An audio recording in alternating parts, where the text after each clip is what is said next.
Hello everyone, welcome to Dr. B.R. Ambedkar Open University. I am Dr. Kalwayanita, Assistant Professor, Department of Mass Communications and Journalism, Osmania University.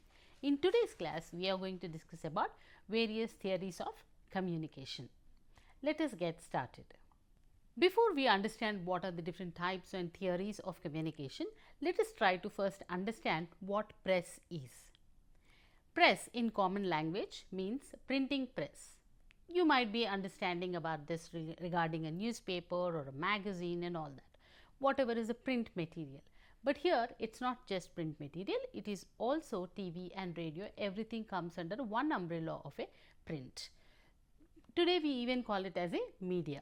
But here why we compare it as a press, the reason is because all media platforms come under one category and all of them require something called like freedom of press, a privilege of the press. What is this freedom of press? Like any human being wanted a freedom of speech, similarly freedom of press is also very necessary. If press is not given freedom, they will not be able to get the proper information that people would like to know about. There are so many things happening around us every day. So, what you and me wanted to know, the press people on behalf of us would be asking and trying to gather that information. So, that freedom has to be provided. Keeping this nature of work in mind, many theorists and many experts have defined the role of press in a different ways. As there were many studies that were conducted, there were many theories also emerged. So, now here comes something that you need to know, what is a theory. A theory is an explanation that helps understanding why and how a communication process works beyond just describing it. Now, to understand theory, you just have to highlight on something called like models. Whenever you look at a models, you will see how a model is working. Like you have a pictorial representation, a picture through which you understand the model. So, models are helpful in terms of understanding with a picture, but theories actually help you in understanding why and how that is happening. Suppose if the communication process sender sends a message through a channel to a receiver is a model that is pictorially represented, but why do a sender send a message, how the message is going and what happens once the message is going through a channel and how the receiver receives it, all this will be described in a theory. So, a theory is in short explains why and how a communication is taking place. Now, there are various theories as I told you. The first is the one-step flow of theory. So, the definition of this is mass media communicates directly to the mass audience. Now, you have to go back to the history where when these theories have been invented earlier, there were not much of media influence on the people or there were not many platforms as we have today. So, there were many forms of communication also that were existing like oral communication and something like a traditional communication methods, but this is subjected to the mass media. So, these theories are mostly associated with mass media where communication directly comes from media to audience. So, one step, there is nobody involved in between a media and the audience, that is why it is called as one step flow of information, where the information is directly coming from mass media to the source. There is only one source, not many people are involved and the audience are passive in this. So, audience only get influenced by mass media and not by any other factors. So, whatever you watch, you are getting affected or influenced by it directly by media. That is the concept of this. So, they do not know the other side of the message. So, that is what one step flow of information tells. But as we go into the other steps of flow of information, you will understand what is the importance of each of them. The second is two-step flow of communication. As the term says, there are two people involved in this. One is the mass media plays an important role in the formation of a public opinion. As per Katz and Lazarsfeld put it, ideas seems to flow from radio and print opinion leaders and from to the less active sections of the population. So, here there is a concept called opinion leaders, which is very important to remember. In two-step flow of communication, the term opinion leader plays a key role. The opinion leaders are very sensitive and they were very selective also in terms of information and they pass down to the workers or the people of the society. And opinion leaders, you know what, they influence the people, they motivate us.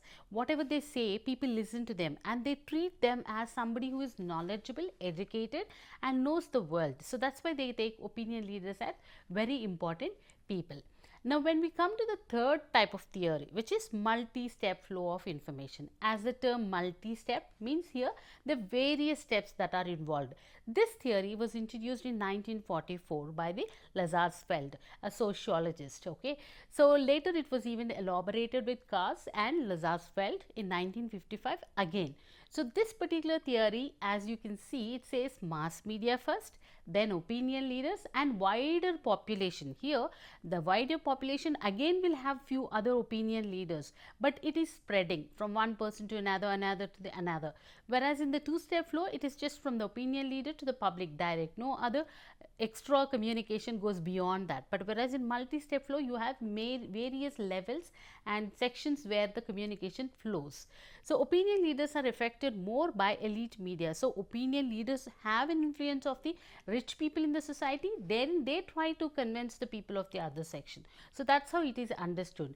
Run of the main mass media. The audience identify better with an opinion leaders than with the newspaper articles. So whom they believe a lot is the person who is around us. This is a common human tendency. More than what we read in the newspaper, we take lot of interest to know that we get to know from our surroundings. Even if they read from the newspaper also, we give more priority to what other people say rather than what we get from a true sources. So this was proved true in this case as well. So in this picture we can see three of the theories at one place. So the first one is mass media to the people, direct audience in all directions, one step flow theory. Two-step flow where mass media and opinion leaders are there, and from them it goes to the audience. And multi-step flow, you see different kind of mass media and many opinion leaders sending the message across to number of audiences. So there are few people who get influenced by the opinion leaders, some of them directly get influenced and some of them indirectly get influenced. Like this we have to understand these three models of theories of communication. Multi-step flow has more components. Let us try to understand them. According to the multi-step flow theory, opinion leaders intervene between the media, direct message and audience reactions to that message. If there are any audience who express their opinions in a different way also, these opinion leaders again try to change their mindsets, and they tend to have a greater effect on those people who most familiar based on the personalities and their interests. They talk according to their requirement, they change their understanding towards political, socio-economic conditions. So these leaders tend to influence others to change their attitudes and also behavior more quickly than conventional media, isn't it? If you have a fairness claim that is given to you by your friend or suggested by your closest family member, you would show more interest rather than taking a fairness claim that you watch on the television.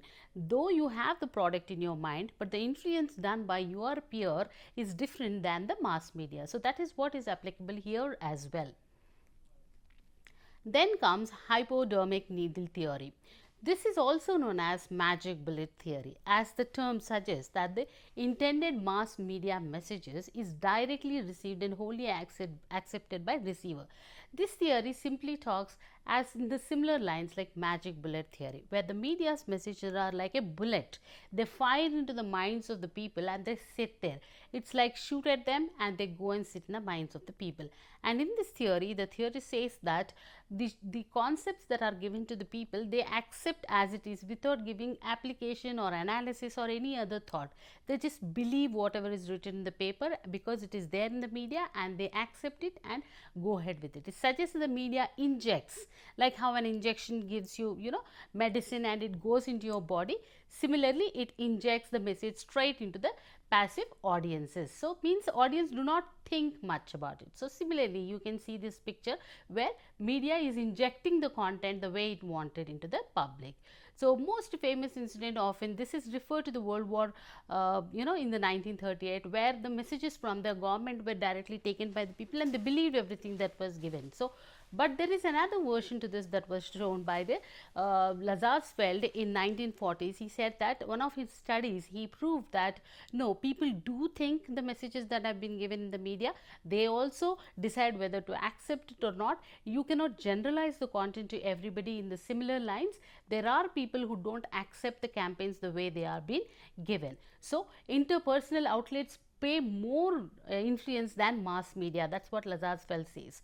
So concluded that the effects of the campaign were not all powerful to the point where the completely persuaded helpless audience, they were actually needed, thought in their own mind that these few findings such as the public can select which message affect them and which do not affect them. So like this, these theories play a different role, and they tell us how people think about media, how media influences them, how they get influenced by media, how the peers get influenced by media. Like this, not single theory is complete, but all the theories together have some importance.